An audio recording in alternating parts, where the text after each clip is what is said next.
আসলে আর্জেন্টিনা চাপাবাজ, চাপাখোর, ঠিক আছে? ওরা শুধু খালি চাপা মারতে পারে।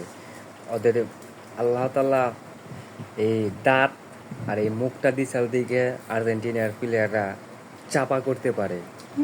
তো ঠিক আছে, তো দেখেন কি পর্যন্ত চাপা করে আর্জেন্টিনার প্লেয়ারদের আজকে মুখের যে কথা বলার যে দাম সেটা দেখবো।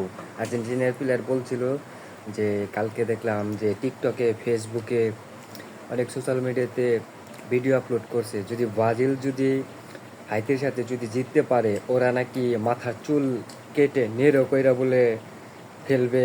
আবার দেখলাম যে এই কিছু কিছু ছাত্রী প্লেয়ার বলতেছে আর্জেন্টিনিয়ারের যে তারা নাকি থ্রি পিস পরে পুরা বাজার পুরা মহল্লা এই ঘোরাঘুরি করবে। তো অনেকেই বলছে, তো তাদের আজকে প্রমাণ দেখবো যে ওরা সত্যি চাপাবাজ কি না, ওরা যে বলছে কথাটা এটা ওরা সত্যি প্রমাণ করে কি না। তো সেটাই আজকে দেখবো যে যারা যারা এইসব কথা বলছিল